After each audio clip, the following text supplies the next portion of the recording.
안녕하세요. 강릉게스트하우스 중앙자원 사장 언니입니다. 헤어지고 여행을 오시는 분들이 많이 있죠. 원래 강릉에 같이 오려고 했는데 헤어져서 혼자 왔어요. 이런 경우도 있고요. 어제 헤어지고 오늘 그냥 무작정 짐 싸서 왔어요 하는 경우도 있어요.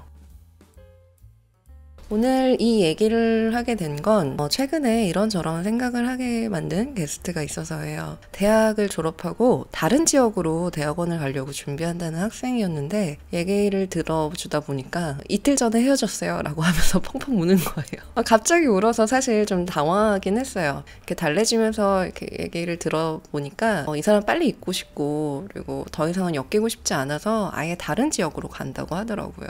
누구나 사귀다가 헤어질 수는 있지만 빨리 잊고 싶어서 이 말이 좀 생각이 많아졌어요. 아, 나랑 좀 다르구나 싶었고요. 오래 사귀던 사람과의 관계가 끝났다고 해서 그렇게 금방 잊혀지는 게 오히려 더 신기한 일이 아닌가 이런 생각이 들었거든요. 하루 이틀 만난 것도 아니고 몇 년을 만난 사람인데 그 사람에 대한 기억이 한순간에 사라질 수는 없죠. 물론 기억이나 감정을 받아들일 수 있고 정리하는 시간이 필요하고요. 그건 시간이 걸리는 일이기 때문에 어떤 사람은 좀 천천히 되고 어떤 사람은 좀 빨리 되고 그런 차이는 있을 수 있지만요. 말이 자꾸 길어지죠. 사실 자꾸 생각나는 사람이 하나 있어서 그래요. 20대에 한 7년 정도 만났던 사람인데요. 헤어진 지 오래됐지만 아직도 꿈에 나와요. 그냥 살다가 문득 그 사람 잘 사나 이렇게 생각나는 게 아니라 정말 꿈에서 이렇게 만나면 울다가 깨요. 사실 이렇게 말하는 거 쪽팔려요. 이게 이렇게 못 잊고 살 일인가 싶은 생각도 들고 내가 이렇게 어리석은가? 라는 생각도 들고 그리고 이렇게 많은 사람들이 보는 유튜브에 제가 이런 얘기를 하는 것도 많이 부끄럽고요. 그만큼 많이 좋아했기 때문일 거예요. 이 사람을 처음 만났던 게 20대에 한 3년 정도 사귄 첫사랑이랑 헤어지고 되게 심란할 때였어요. 워낙 나를 많이 아껴주고 다정하게 대해주던 사람이라 마음이 열렸던 것도 있고요. 웃는 모습이 참 예뻤어요. 그래서 지금도 이렇게 웃는 모습이 예쁜 사람한테 끌리는 거는 아마 이 사람부터였을 거예요. 별거 아닌 것 같지만 평생 잊을 수 없는 기억 제 생일마다 이렇게 작은 마술을 보여줬거든요. 뭔가 나한테 특별한 걸 해주고 싶어 했던 마음도 있고 그리고 제가 이렇게 좋아하는 모습을 보면은 또 그걸 또 좋아했고요. 그러다 보니까 매년 생일마다 잊지 않고 계속 다른 마술들을 저한테 보여줬어요. 뭐 그것뿐인가. 내가 좀 실수를 하거나 이렇게 엉뚱한 짓을 해도 이 사람이 이렇게 웃으면서 안아주면 그것도 마술같이 다 풀리더라고요. 주변에서도 다들 잘 어울린다고 했었는데 결국엔 끝이 났죠. 의외로 상대방 잘못이었어요. 그래도 뭐 어떡해요. 끝이 났는데.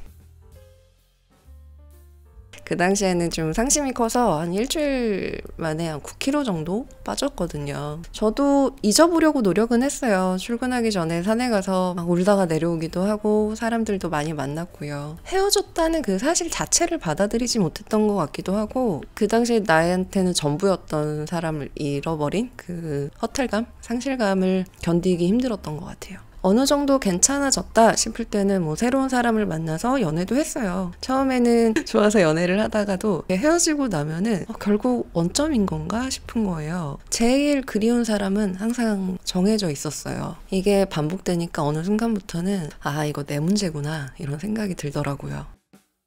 마음이 한결 편해지게 된 거는 이 사람이 줬던 편지를 다시 읽어봤을 때였는데요. 사귀는 동안에 저한테 첫 번째로 써줬던 편지를 다시 봤거든요. 그 당시에 나에 대해 어떻게 생각하는지 그리고 나에 대해 어떤 마음인지 정말 솔직하게 써줬더라고요. 다시 읽어보니까 내 자신이 좀 다시 보였어요. 내가 듣고 싶은 얘기를 해주고 내가 느낀 감정을 공감해주는 사람에 대한 그리움이 있구나. 그 나이에만 느낄 수 있는 감정이나 추억이나 낭만 그 모든 것의 복합체였던 거죠. 그 사람에 대한 사랑이기도 하면서 그때 내가 가졌던 기억이나 감정에 대한 그리움이기도 하더라고요.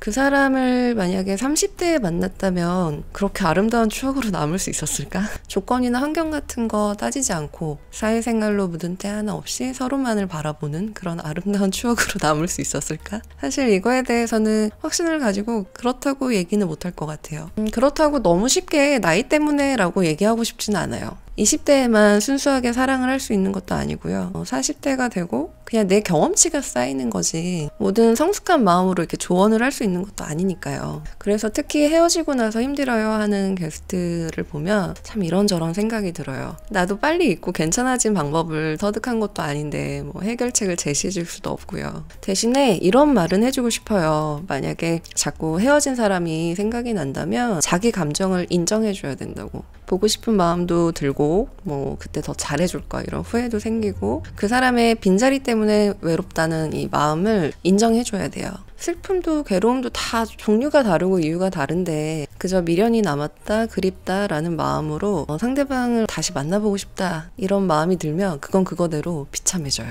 헤어진 사람이랑 다시 만나는 거에 대해서는 저는 부정적인 생각을 가지고 있어요. 이게 희생이 따르지 않으면 좋은 관계가 될 수 없을 거잖아요. 헤어질 정도로 실망을 한 사람은 마음에 아직 그 상처가 남아있으니까 자꾸 또 신경을 쓰게 될 거고, 그리고 실망을 준 사람은 아무리 노력을 한다고 해도 습관까지 다 이렇게 신경을 쓸 수는 없죠. 그러다 보면 서로 지치게 될 거고, 그러니까 헤어진 사람이 자꾸 생각이 나면 그 사람 잘 살았으면 좋겠다 이렇게 빌어주고 나도 더 잘 살아야지 이렇게 마음 먹으면 돼요.